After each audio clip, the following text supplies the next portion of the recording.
রাষ্ট্রপতি জাতির জনক বঙ্গবন্ধু শেখ মুজিবুর রহমান রাষ্ট্রপতি হিসেবে এবং সৈয়দ নজরুল ইসলাম উপরাষ্ট্রপতি হিসেবে আর প্রধানমন্ত্রী হিসেবে তাজউদ্দিন আহমেদের এই নেতৃত্বে 9 সদস্য বিশিষ্ট আমাদের এই সরকার গঠিত হয়। এই সরকারের আমাদের কার্যক্রম ছিল যাতে দেশে বিদেশে বিভিন্ন ষড়যন্ত্র মোকাবিলা করে এবং নির্বাচিত সরকারের পক্ষে জনসমর্থন আদায় করে যাতে আমাদের পরিকল্পনা মাফিক যে স্বাধীনতা যুদ্ধ সংগ্রাম যে শুরু হচ্ছে সেই সংগ্রামে জনসমর্থন আদায় করে যাতে দীর্ঘ 9 মাস রক্তক্ষয়ী সংগ্রামের সশস্ত্র সংগ্রামের মাধ্যমে আমাদের স্বাধীনতা পরিকল্পনা মাফিক আছে।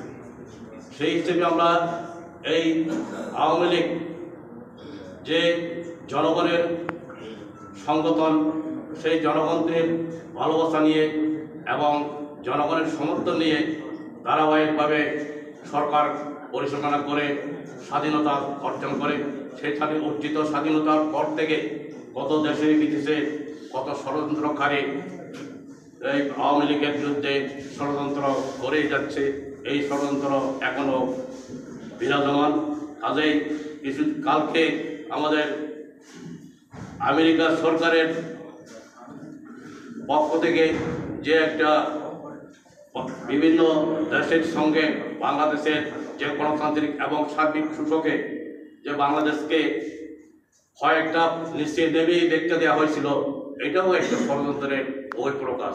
এইরকম ষড়যন্ত্র কিন্তু আমাদের আওয়ামী লীগ সরকারের সঙ্গে সবসময় জড়িত আছে।